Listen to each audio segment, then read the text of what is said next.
Vraiment grand merci pour mes frères, il y a diaspora, pour nos positions. Je suis tellement content. Après Falis, c'est encore les petits héritiers. IEPABTT, ils sont tous derrière ce gouvernement de malades. Il n'y a pas la démocratie au Congo, mais ces musiciens les soutiennent. Grand merci à nos frères combattants, on est ensemble.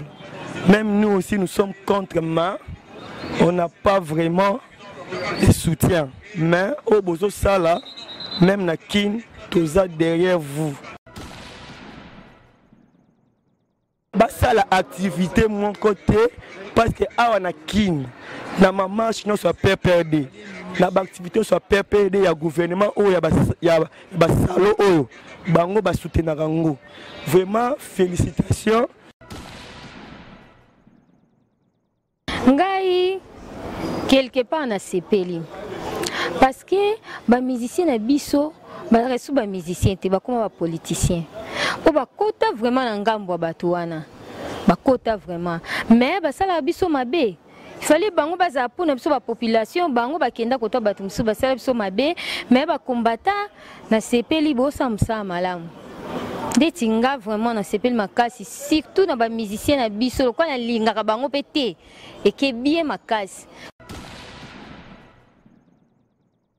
babeta te bavanda na Congo batala no ke biso na bango toza ndenge moko bamona nde population zo souffrir et puis ça ba mayele parce que lo ba osala ezalaka te bazora mbongo mutu wana bakendaka parti na ye basala donc de makambu nyonso ye bango bazala na kati mais lokwa baponaki ye mais bakombata so bakasi ba basalelo malamu nga na sepeli eza bien makasi bakasi bango nyonso babeta te tisuka total anan. Éviter parce que raison ni au combattant wana peut-être babo eliango. Comme vous le dites bien, baza ba combattant entre guillemets quand on parle déjà d'un combattant tout au moins déjà politique. Alors relation il a fallu à bêta ou pas, moi je dirais que Fali c'était un artiste musicien. S'il y a encore des makam où il faut arranger par rapport à la politique na bango, alors ngana moun nangai ma bête mon ko fala ko bobo il a fallu à bêta. Parce que d'abord de un, ce que totali fallait aza congolais. Il s'agit de la musique congolaise. Alors il faut que tika so mtalinga beta na ye, c'est pas un problème ngana moun inconvénient mon côté au Italie politique au Italie musique, ça n'a rien à voir. Donc voilà pour Nanga, tout ça, tout soit peuple congolais. Si vraiment nous avons besoin d'un Congo meilleur, aimons-nous les uns les autres. Bisous n'est qu'à tout changer Congo. Pour que où vous êtes, ce n'est pas la solution. Vous pouvez faire ça aujourd'hui à demain qu'on va changer dans le lengue wanati. Alors faites toutes choses dans sa part. La musique, la politique, on ne mélange pas.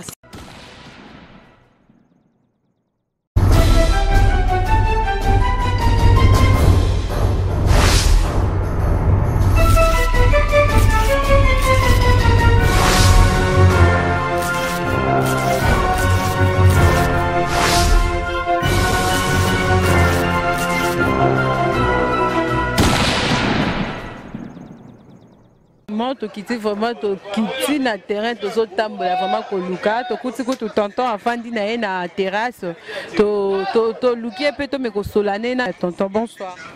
Bonsoir. Boni papa. Naza malam. Bon papa to lingi un peu sa biso opinion na yo na actualité zo renier mikolo oyo ba combattant ba lingi te ba musicien na biso ba musicien congolais ba beta musique kuna par exemple net ndeko na biso Fali il fallait qu'il beta concert le 22 na Sigal mais ba nilango en tant que moko hein ya ba congolais et so saloni ni lo quoi. Vraiment grand merci pour mes frères, il y a diaspora pour nos positions. Je suis tellement content. Après Fali c'est encore les petits héritiers, IEPABTT, ils sont tous derrière ce gouvernement de malades. Il n'y a pas la démocratie au Congo, mais ces musiciens les soutiennent. Grand merci à nos frères combattants, on est ensemble.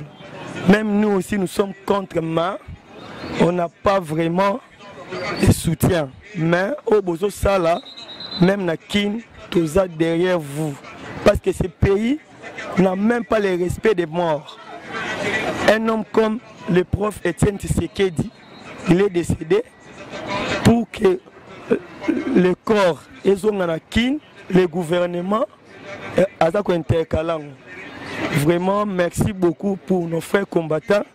Ceux qui ont fallu na poto, na wera, na jibe, na kofi, bobeta bango makasi, babeta et basala activité mon côté parce que awa na kin, na ma marche non soit perdu. La activité soit PPD, il y a gouvernement, il y a salo, bango ba soutenir rango. Vraiment félicitations. Na profité pour l'occasion, na saluer ma salanga parti à ma bonne pour na mona kio. Vraiment grand merci dans le au calme. Merci beaucoup à tonton à lobby vraiment après ses opinions na waneza ebisoto ba la bisote do bisoto zawana juste pour na koyoka mamo ba loba pour na binope batboza na poto boyoka ba réponse na bango par rapport à ce qui se passe na tontine tokuti à telemi tozo mekrepe ko sola pena ye toyoka opinion na par rapport ya makambo ezoleka. Bonjour tontine. Bonjour mademoiselle. Boni. Bien. Comment on y parle? Nathalie. Ok, tante Nathalie, tu as une opinion par rapport à l'actualité de cas oyake ndeko na biso fali pour pas faire beta concert mon poto eza annulé ba combattre ba boy abeta concert en tant que congolaise ezo saloni ngai quelque part na sepeli parce que ba musicien na biso ba resu ba musicien te ba comme ba politicien po ba kota vraiment na ngambo bato wana ba kota vraiment mais ba sala biso mabe.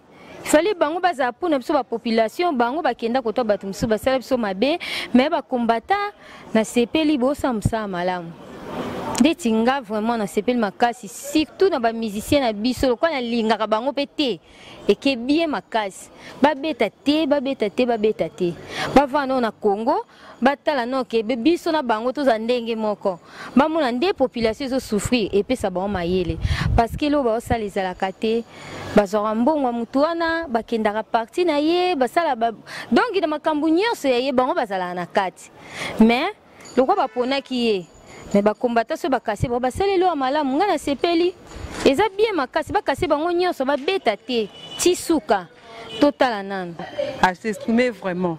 En tout cas on a ça vraiment né loko ya ko bakisate na idée parce que c'est elle hein. C'est elle qui a parlé, donc je sais pas quoi ajouter. Donc je suis là, ngana juste pour na ko bakisa, koyo kaka mamozoleka, koyo kaba opinion na bango. Toyo ko kutana nande ko na biso mususu, hein, to repese mbalamo kombo te. Bonjour tanti. Bonjour. Boni. Bien merci. Kombo nani pardon. Jenny. Tantine Jenny. Tozoli un peu solo na actualité zo régner mikolo oyo ba combattant on dirait ba tomboki lisusu ko boya ba congolais ba beta musique kuna na poto en tant que congolais c'est le quoi nizo salon ndengeni par exemple net ndeko na biso fali poupa il fallait qu'à prester le 22 et ça limité il fallait qu'à prester na Sigal et ça limité parce que ba combattant ba téléméliango en tant que congolaise nouvelle année salon. Bon en tant que congolaise na évité parce que raison ni oyo ba combattant wana peut-être babo eli yango comme vous le dites bien baza ba combattant entre guillemets quand on parle déjà d'un combattant tout au moins déjà politique alors relation ya Fally abeta ou pas moi je dirais que Fally c'était un artiste musicien si y a encore ba makam oyo faut ba arranger na ndenge na bango bazo monela par rapport ya politique na bango alors ngana mona ngai ma bête moko fallait ko boy la Fally abeta parce que d'abord de un ce que totali Fally aza congolais et aussi sont de congolais peu importe bas la ba combattant peu importe ba couleur na bango entre parenthèses au bisonga no toyebi par rapport peut-être ya ba mouvement politique na biso awa il faut ba ranger en le lenge moko vraiment intellectuel parce que en parlant de Fally abeta concert Fally c'était un artiste musicien et puis aza congolais aza mwana mboka donc entre biso nous ba congolais ce que tolingi vraiment était Congo et Kende Liboso. Si vraiment nous avons besoin que Congo aille de l'avant, nous avons besoin qu'avoir un Congo nouveau, Congo est changer. Il faut normalement toye bananu source ya makamnyonso congolais na mboka ba fali s'il vous plaît na mboka ba paya asa lokola mupaya oyo aye na mboka ya batu pona kobeta concert bao baza kuna baza ba congolais lokola biso vous voyez alors robo ya jamais d'abord entre nous les africains moko kati na bino baike kati na bino azali alanga nzembo comme je peux le dire azali en même temps pe moi na mboka makile ya congolais bopi melaye espace abeta entre parenthèses pour na politicien pour na makamla bino politique plutôt en tout cas ça n'a rien à voir moi mon opinion est que non Fally doit jouer s'il faut jouer parce que là on parle de la musique et non de la politique si entre guillemets dans makamla faut quoi arranger telle politique il faut savoir comment l'arranger mais oh etali la nzembo na politique na mon inconvénient mon côté parce que nous on peut pas parler de la politique nous on voit la musique c'est la musique congolaise vous voyez qui la musique congolaise quand notre défunte repose à son âme papa Wemba Kufa qui na Côte d'Ivoire quand même vous avez vu ndenge makambo salamaki vous avez vu comment les Assalfo ont quitté leur pays avec tous les honneurs pour venir ici à Kinshasa. Alors, quand même, on ne pourrait pas mettre entre parenthèses que oh, politique, non, même pas. Il s'agit de la musique congolaise. Alors, il faut que c'est pas un problème, mon inconvénient, mon côté, oh, Italie, politique, oh, Italie, musique, ça n'a rien à voir. Donc voilà pour Nanga, tout ça, tout soit peuple congolais. Si vraiment nous avons besoin d'un Congo meilleur, aimons-nous les uns les autres. Bisous n'est qu'à changer Congo. Pour où vous êtes, ce n'est pas la solution. Vous pouvez faire ça aujourd'hui à demain qu'on peut changer dans le langue wanati. Alors faites toutes choses dans sa part. La musique, la politique, on ne mélange pas. Sinon, pour moi, merci. Merci beaucoup. Vraiment, tantine Jenny. Tantine Jenny à Loba. Tantine Jenny Penza à Lobby. À lobby vraiment à lobby bon on est en tout cas vraiment nana kambo batsate parce que za opinion na ye et ça lobby bande ko belé ba lobby ba bazaki boso ba lobby ba to belé ba lobby mais mutna mutu azana ndenge na ya monel makam eza ba msusu bandimi ke salema te ba msusu ba lobby non et salema bon. Mais sinon merci, je te dis vraiment un grand merci à celui qu'on appelle Marcus, hein? Mon caméraman Marcus. Merci Ndozala qui n'a biso to tamboli to luki bango en tout cas merci, on est à la fin, merci à vous et des gros bisous.